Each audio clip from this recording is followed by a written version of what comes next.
You just took them. All right, so we are in, is this week 4? This is week 4 of Bible study tools and methods. And today we're going to do some review. We're probably going to take a look at the test and kind of just talk through that a little bit. I just want to bring that in front of your minds. And then we'll just go through the and don't worry about that right now. We'll get to that.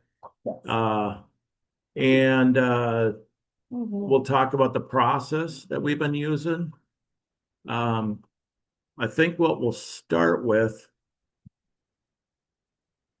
I got to do the share thing. All right, we're gonna start with,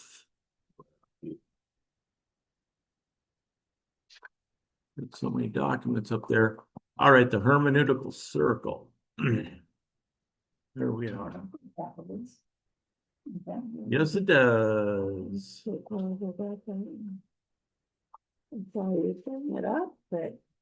So that's page 1 of the handouts. And I just wanted to kind of review this. And I'll make this bigger on the screen. All right. So this circle is basically how you interpret Bible text and discover what the Bible says about any topic. And a pre-understanding is what you're bringing into your reading. So, for example, some in this class are charismatic, and you'll bring that into your studies.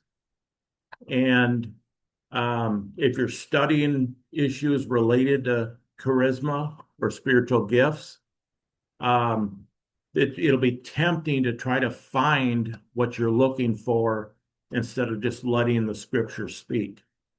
If you're not charismatic or against charismatic, which I don't think there's anyone in the class who's flat out against charismatic gifts, but if there were, then they would be looking for ways to poke holes in the use of charismatic gifts. So those are things we bring into our reading, and that's what we have to set aside in order to find out what does the Bible really say. That is challenging for many reasons. We have cultural assumptions, and so in Africa, there's certain cultural assumptions that they have about men and women in some places. I know in Liberia, I think there are some women pastors, but not many. But it seems like women are less powerful socially in a lot of circles, especially out away from the city and into the jungle. So then you're reading about women in ministry issues. That's going to color the way you see things. And then previous conclusions. For me, I spent a whole lot of time looking up things on the end times. I mean, years and years. Only I was reading one strand of thought, one group of people who agreed with me, and I didn't look at all the views and then allow the best argument to win. And when I looked at it again, I'm going, oh man, that was 10 years of not looking at the big picture. And then I came to a different conclusion. So it's almost like it's a loss because you got to say, oh crap, now I gotta have the humility to say, let me start over, or let me, consider other factors. Or at least acknowledge that your first train of thought wasn't. It was too limited, yeah, or screwed up. And then groupthink pressures. So if you go to a Mennonite church and you come the next week without your hair cover, what's going to happen to you? If you discover that you really don't have to wear a head covering in church, what kind of pressure do you think a woman would have if she went to a Mennonite church without a head covering? or started talking about how I don't think that's what the Bible says, what do you think would happen? Well, no, probably would not want you to come back.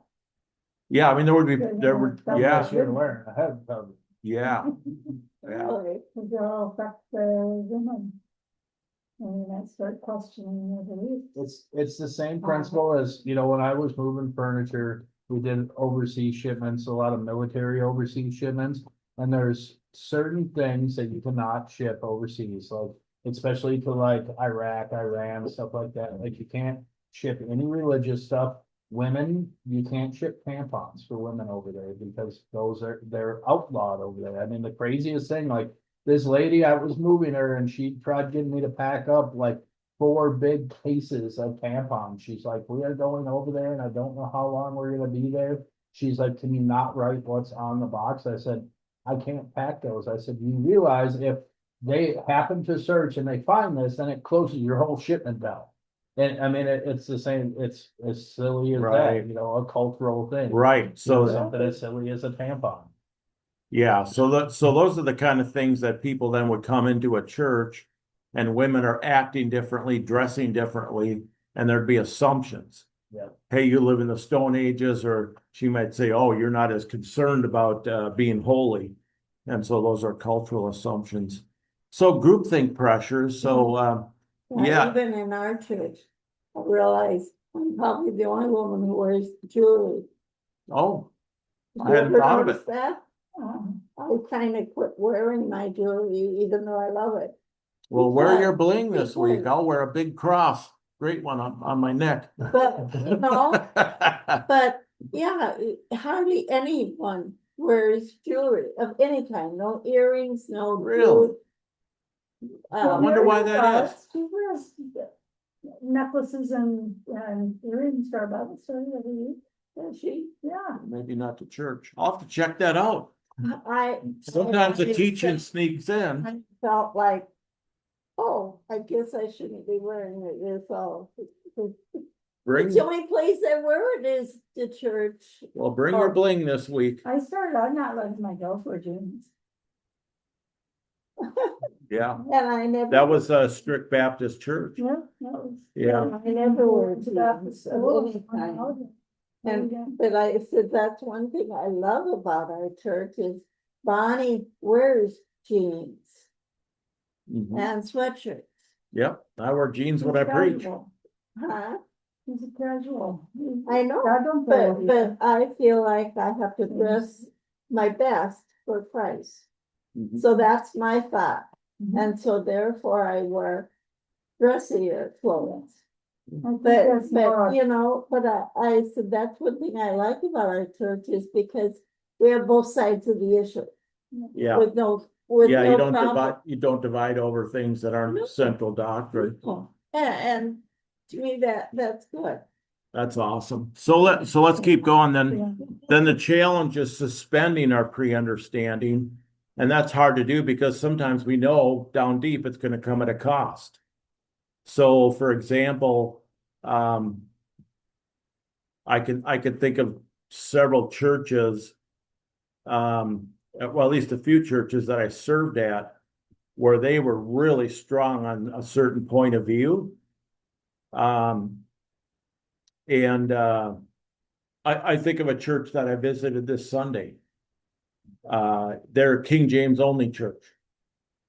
And so In Faith is asking me to help oversee all the In Faith churches in this area and encourage them. Now, what if they ask my view on King James only? It would probably come at a cost, won't it? And They just cut out, they just cut should tell out. him what you thought. yeah, and I'll tell them the truth and I'll tell them why and have good reasons. And yet then it would be costly for them because they would realize we spent 30 years barking at everyone who had a NIV and thinking we were real holy because we had King James only. So anyway, it's just interesting how we carry these non-essentials and hang on to them so much that if anyone opposes it, there's pressure. And women in ministry, charismatic issues, free will versus predestination and reform views. Those are some big ones. End times. So you could take a lot of heat if you switch up your views on some of these things, especially if the people around you think one way and then you're breaking away because this is what you see in scripture. So anyway, that's just something to keep in mind as you do. Why am I bringing this up now? Why does this matter? Because you're right in the heart of your project and you're going to have internal stress a little bit because whatever view you come up with, someone won't be happy about it. And we want people to be happy with us. And someone may disagree with us, or it might be breaking away from what you used to believe or whatnot. So there can come pressure with this. And for some, you picked a topic that's, not very incendiary and, not a big deal. And so that won't cause a lot of grief. One of you has picked what is the gospel, and then came up with a paper about how to share the gospel. Well, that's not very controversial, but some of the papers could be in certain circles. So anyway, it takes some work and intentionality to kind of suspend the pre-understanding, set aside pressure to believe a certain way, and say, I'm just going to take the Bible and let it tell me what to believe, straight up. And that's a decision. That's a challenging one. And then with the Bible text, we take into consideration genre, context, historical background, timeless truths, and intended audience and setting. Let me just talk about historical background. There aren't a lot of passages where historical background will matter more than context. Do you know what I'm saying by that? So usually context, reading before and after the passage. In fact, Ryan and I spent some time together this week and just kind of looked at the whole chapter where he was trying to discern its meaning. We actually had to look at the whole chapter or we couldn't get anywhere. We had to grab the whole context. And so a whole chapter and maybe a little bit more. And if you narrow in too tightly and miss the context, you won't get the full meaning of what Paul or the author is trying to say. So that was interesting. So once in a while, historical background will matter more. Occasionally, it'll matter more. And this is in your test. And so this is something you could write a side note or cheat note.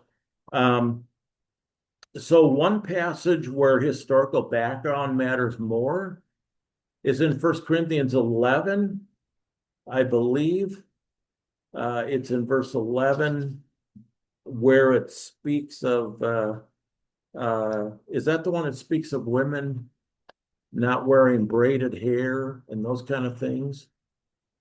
Or yeah, don't braid your hair and wear expensive jewelry. And it's not a rule, but it's don't emphasize those things. And it says, like the pagans do. So in other words, they adorn themselves, and it's about head covering. So women cover your heads. That verse I know. I think that's 1 Corinthians 11. Okay. I should look it up. If you find it before me, let me know. I think it's in the first part of 1 Corinthians 11. Where are you, Bible? Yeah.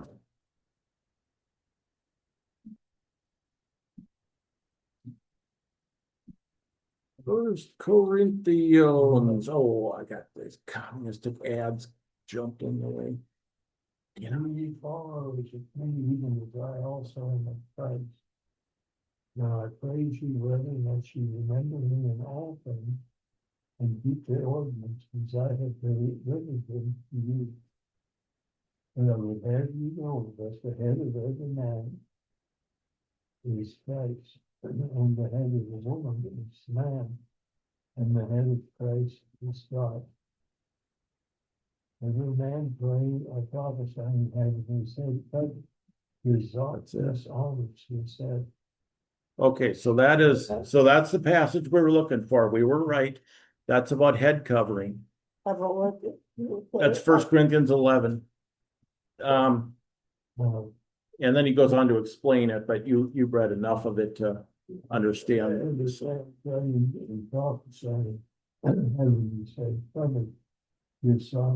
So what historical background about the head coverings is. so if you look up, yeah, so the context is if you look at Bible background commentary, called the Bible background commentary, or if you use the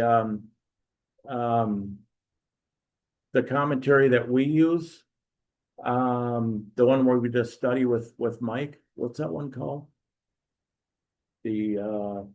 It's under the TV in there. No, it's the name of the commentary. Can you grab it? It's under the TV. It's that one's on Matthew, I think. Anyway, in the Bible background commentary, it will explain what head covering meant for that culture. And essentially a woman who didn't cover their hair was trying to life application Bible. That gives a lot of historical background too. And so a woman who didn't have her hair covered would be the same as if in our culture someone walked into church, a woman walked in and she had really short shorts and fishnet stockings on and high heels. So you're trying to entice men. That's what not wearing a head covering signified in that culture. So it doesn't mean the same for us. For us, Great.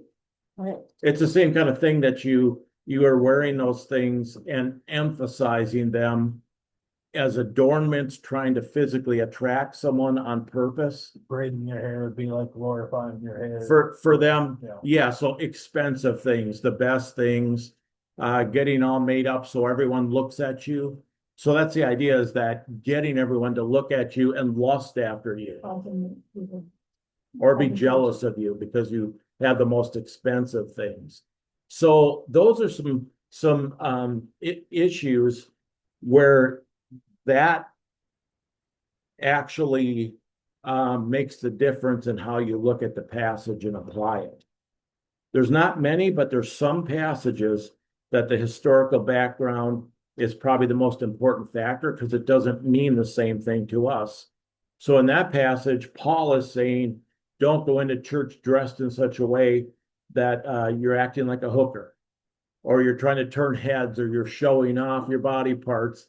This is showing off Christ and not trying to entice attention from others and get them to long for you. We want people to long for Christ. And so that's really what's going on in the passage. And you don't really get that until you look at what it meant in their culture.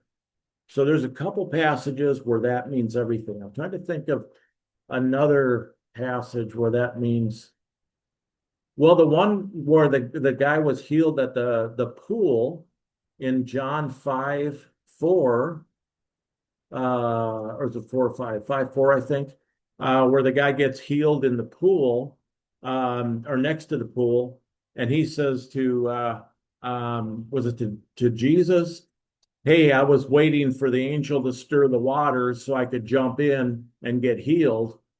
And the reader's just going, what are you talking about? Yeah. If you look at the historical background, it was a myth. It was a local myth. There was probably a spring, and it probably gave it a reddish hue. And people just said, hey, if you jump in there, spring water will cause you to be healed. And somehow the mystical powers of the earth and the earth spirits mix with it and heal you. Something like that. And that was a local myth. And so when you read the text, it looks like this is how you get healed, but he's just describing the local legend. And it was actually a margin note that snuck into the text. But anyway, at least that helps you know what in the world's going on. So there's a few cases where that one's something that I have questioned all the time. Yeah. I have always read that. What was the deal with that? Yes. And it took this many years to get an answer. So genre matters because you know the rules of interpretation for what genre it is. Context is king. Normally, context will tell you everything you need to know. Historical background once in a while in 2 or 3 texts will mean almost more than context or anything. The usual rule of thumb is that context is king. And then timeless truths.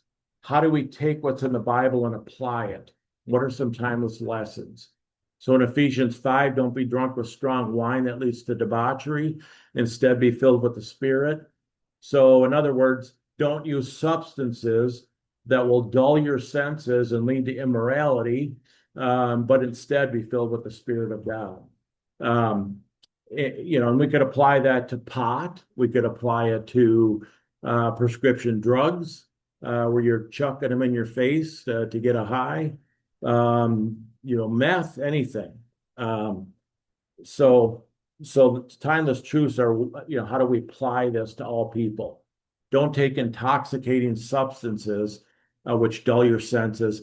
Instead, be filled with the Spirit. Rely on God. Be filled with Him instead of these other things. And then the intended audience matters because you want to know who he's writing to and what problem they were dealing with. That helps. So then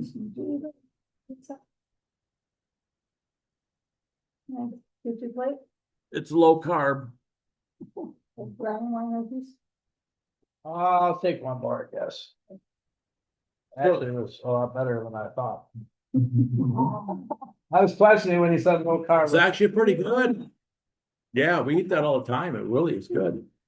So the rest of this is gathering up your verses that speak to a topic. After you look at a concordance or in the computer, gather up all the passages that speak about your topic. Then you compare and contrast them, make some conclusions, and you'll finish the hermeneutical circle. So right now, was that helpful at all to kind of talk through and kind of review this hermeneutical circle? And any thoughts before I move on? All right.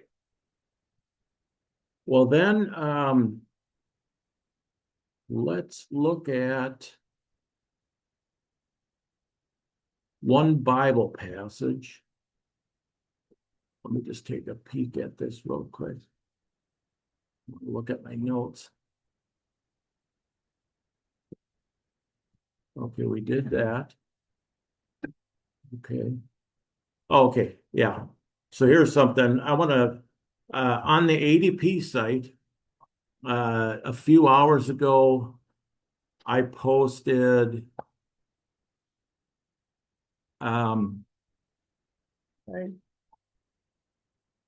My alarm tone. Oh, it's mine. posted My a chart. take my pills. Can't find it. So I have a genre chart. Let me just see. I've got to shrink this and go into my notes. So hopefully I can find my way back to where we were. Shrink all this. I found a really good chart on genre, and it's on the ADP site. And so I'm going to pull this up because it's really helpful.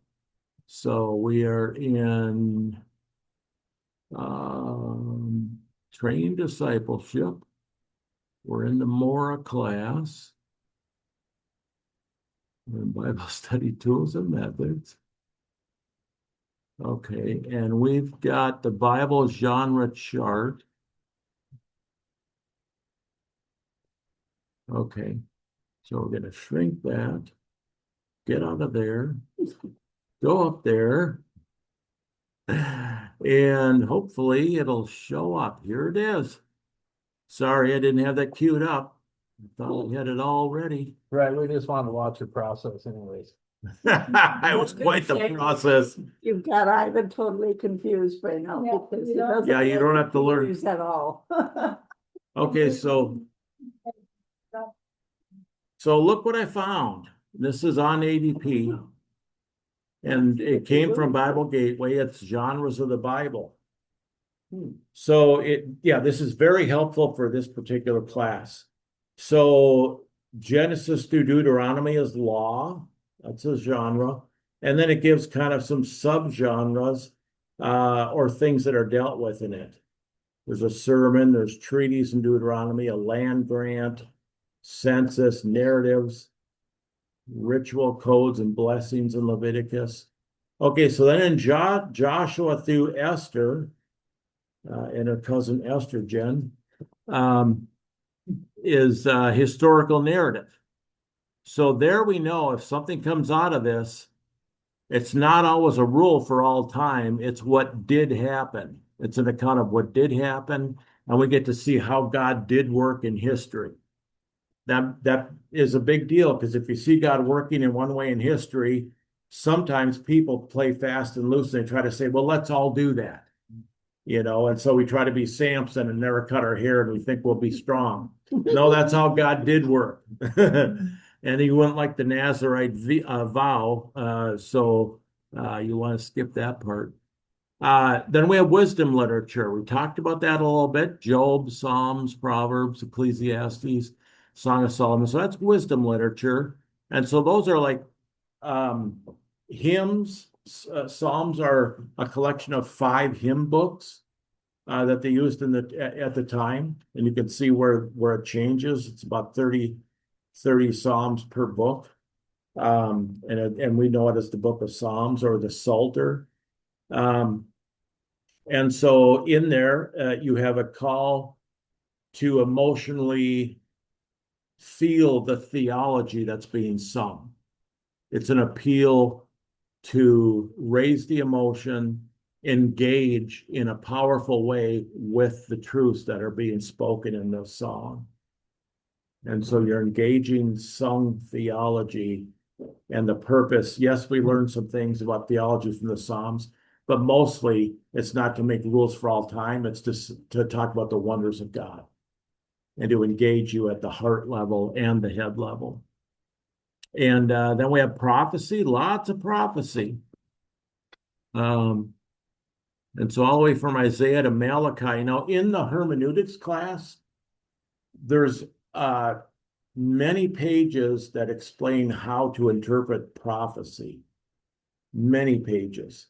And so if you want to go on to the hermeneutics class after this, or after we do the ministry coaching and come back to it, either way, you guys can decide that. There's a whole chapter on how to interpret prophecy. That's really important, because you see a lot of people taking prophecies and not really understanding them and piecing them together to kind of fit what they already believe.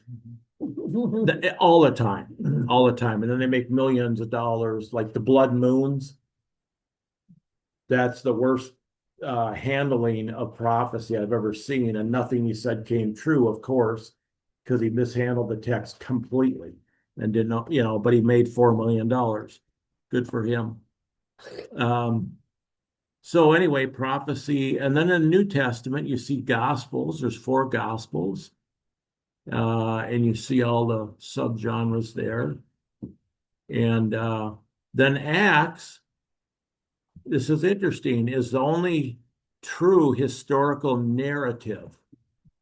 So the way you know it's a historical narrative is in the beginning, you see Luke writing to Theophilus, and he's writing and telling him, I'm going to give you an account of everything I saw, what Jesus did and all this kind of stuff. So he writes an orderly account of a narrative or story of everything that he witnessed or heard that Jesus and the apostles did, especially the founding of the church.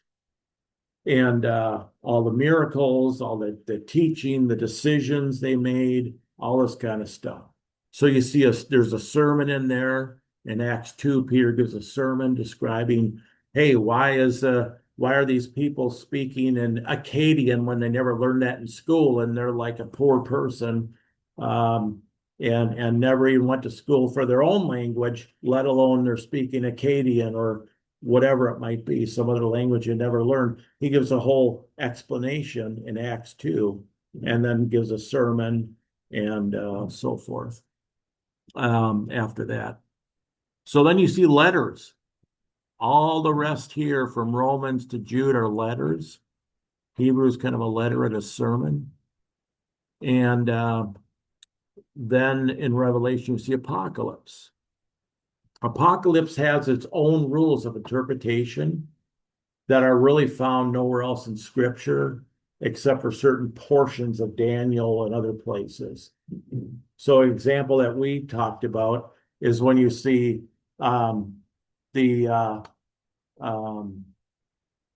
sky rolling up like a scroll, the sun doesn't give its light, the moon fell out of the sky.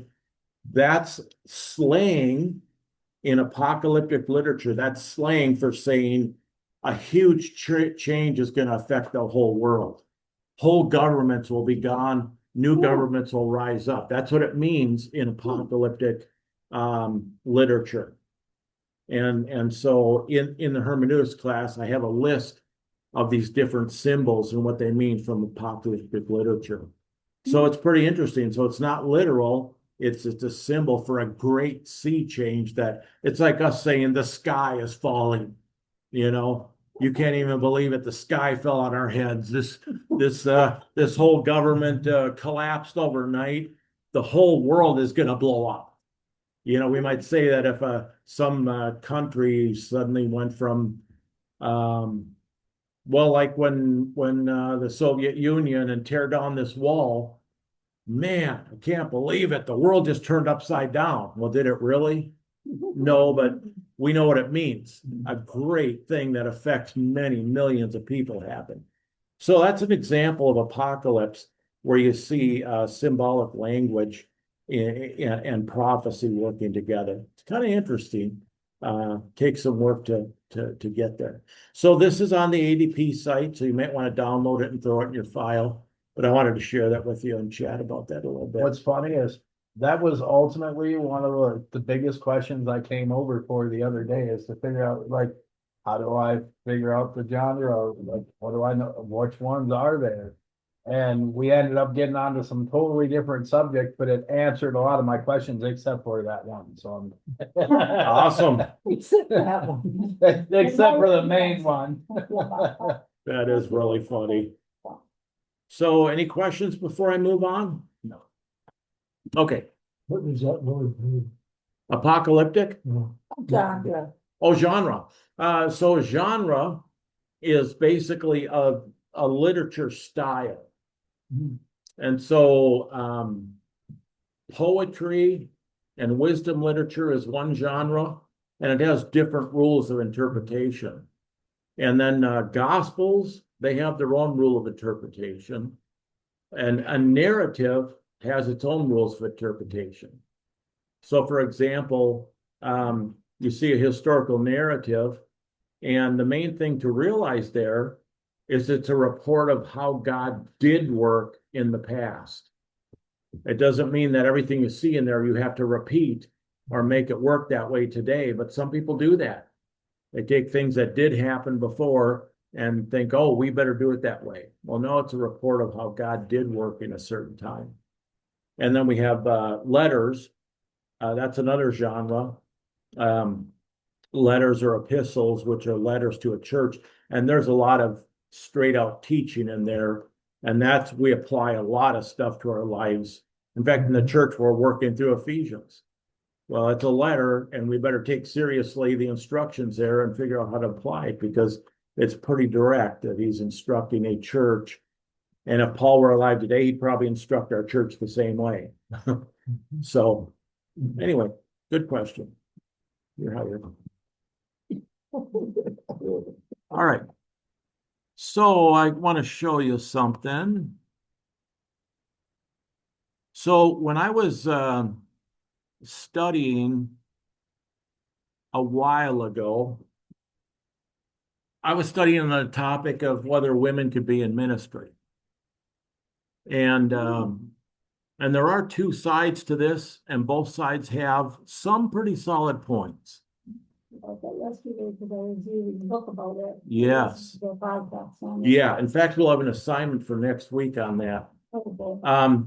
And so when I was studying that, one of the passages that caught my attention was Second John. It was written to a lady. It's a letter, and letters are written to churches. Was this a house church? Was this her family? Why would Paul write a epistle or letter, or John write a letter to just one person and not a whole church? And so I was looking for reasons to believe that women should be allowed to be pastors or in church or whatnot. I was falling on that side of the coin a little bit as I was studying it. I looked to this passage and I thought, oh, good. Here's an example of a lady pastor. John is writing to a lady pastor. This is what I thought. I don't believe that now, but this is what I thought. And you can see why. Because he's writing an epistle or a letter, and he's the elder, John. And he says, to the lady chosen by God and to her children, whom I love in the truth. And not I only, but also all who know the truth, and grace and mercy. So he gives the typical greeting of a letter or an epistle. And this is written not to Timothy, not to the church and so. It's to this lady. And so it made me think, well, maybe this lady was running a house church. That seems like a reasonable assumption, doesn't it? You know? First or Second John? Second John. And so then he goes on and gives some instructions. Verse 4, he says, it's given me great joy to find some of your children walking in the Lord, just as the Father commanded us. Are these spiritual children? Are these her children? Those are good questions. This is kind of a tough one to understand what he's talking about. And then he gives a command and tells her and the household to walk in obedience. And he warns against a deceiver and the spirit of the Antichrist and that kind of thing. And then he ends with a greeting, the children of your sister, who was chosen by God, send their greetings. So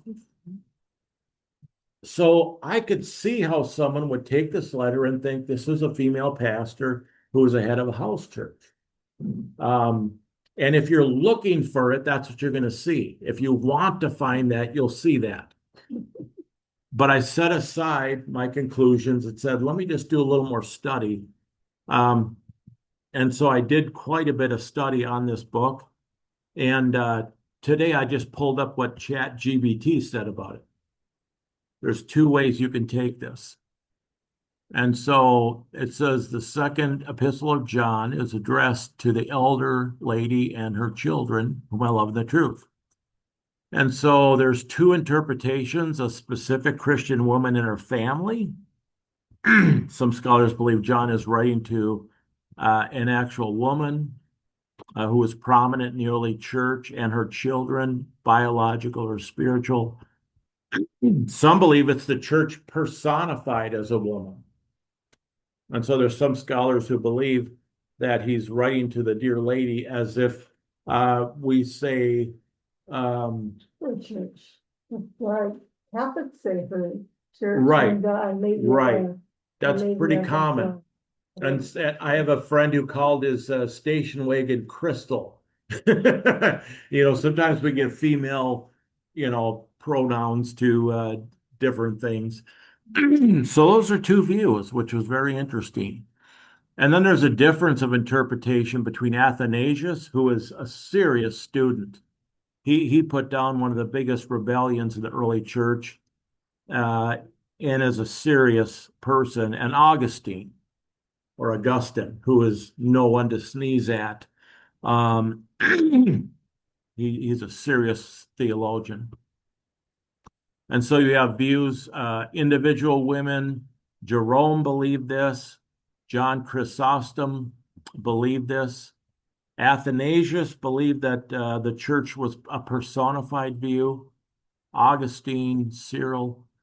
So what I learned from this is that I better dig deeper. just from seeing what views are out there, then I learned, wait, I better not make a conclusion. I better study both sides of this. And really, it's going to take some work. But if I want to ever preach through this book, I better read a few commentaries, read some sources, go to scholars that I trust, and really do some work, because there's two ways to take this. So the reason I did this exercise is to show you how easy it is to find what you want to find. I want there to be women pastors, therefore I want this to be addressing a woman pastor. And that's what you find because you want to. Well, see, that's not setting aside your pre-conclusions. That's taking your bias of what you want to find into your study. And so once you do a little bit of research, you'll find that there are two different ways to look at this. And it may not be a woman of a house church, and it very well could be just a woman that was prominent, and John is writing a letter of blessing to her and all her children in her house. It could be. And then there's reasons why modern scholarship leans toward the church, and it gives some good notes. Look at all this stuff I got on ChatGPT. It goes side by side and gives contrast. There's a lot of information that you can get, and now it's easier than ever to get information. And so usually I would take the things I see here, but then I would go to people I trust, like R.C. Sproul is amazing in terms of scholarship. There are several others. D.A. Carson is someone who is an amazing theologian. So I would go to some of the commentaries they wrote on the subject and kind of read through how they processed it. So there are times where you get confused and you just can't figure it out. And then you go to scholarly sources. Don't rush to scholarly sources, but if you're just stumped, then you at least go to them and find out what do they say in the commentaries. I'm just stumped. So anyway, I just wanted to show you the process of how I wrestled with 2 John and why I probably won't end up preaching through it, because I'm still not certain of who it's addressed to. So at least I'm honest about it. So the main takeaways are that we can find what we're looking for, or we can set aside our assumptions and say what's really there. And then if we can't find it internally from the text and just can't tell, and there's a few things in the text that might give you some ideas, but scholars are really split on it. So it's not essential. And if I want to address women in ministry, I have to use other passages, and that's okay. This one doesn't help my argument. Let's leave that alone. It would take me a year to figure it out. So let's go to the plain passages about women in ministry, and then we can use those and skip this one. So is that helpful? Can I just show how I work through really hard things? And there are some. Thank God they're not essential. Okay, so we got 10 minutes. So Yeah, kind of like 1 Corinthians 14:22. yeah, Put that in my head. I'm like, gee, thanks. yeah. It's part of my thing that I'm doing, and it's one of the verses in that chapter that kind of makes you think that what the whole purpose of it all is. Yeah. And you find that by looking at the context. And here's one thing I want to say before we go through this test. And Corinthians what? It was 14:22. so many of you have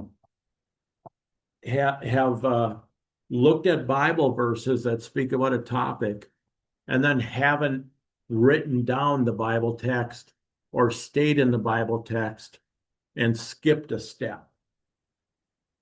And in almost every case, it takes something away.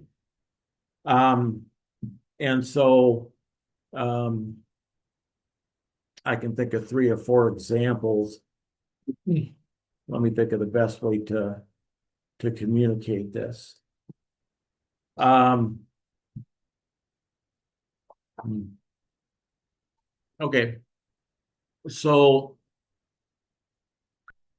in our handouts, there's an article called The Student, the Professor, and the Agassiz. And that basically is a fancy scientific name for fish. So you should just call it The Student, the Professor, and the Fish. And there's a pretty long article, and I didn't make you read it because it's so long, it kind of wears you out. But the moral of the story is that a student was in a class where they study fossils and animals and stuff like that. And so he had a fish that was stuffed, and the professor asked him to describe the fish. And so he said, "What do you see?" "Well, I see fish, and it has eyes and it gills." And but he said, no, you haven't seen everything. Really observe this. And so then it's in the handouts, not the teaching packet, the handouts. And so so then the student comes back, and he says, "Well, it has eyes, and its eyes are circular, and it's built that it can be pressurized in a certain way to withstand the depth and the pressure of water. And there's scales, and the scales seem to have a function, and these fins allow it to be, to have direction." And the professor says, "Well, you haven't seen everything." And the student comes back, and he then further describes about 50 things by the time he's done. So the lesson here, and I actually had this article in my master's in counseling, is the first time I think I got this article, and it's observe what's in front of you carefully. So when I do a sermon, I will copy and paste the text, and I'll read through and look at the text probably 20 times and just absorb it and get the whole context of it, what he's addressing. I'll think through historical background. I'll think of what he's been addressing and then where he's going. So I see the whole thing. And I think of who he's writing to and what problem they might have had that he's addressing. And then I'll break it to clauses. And so that's like a half a sentence, is one complete thought.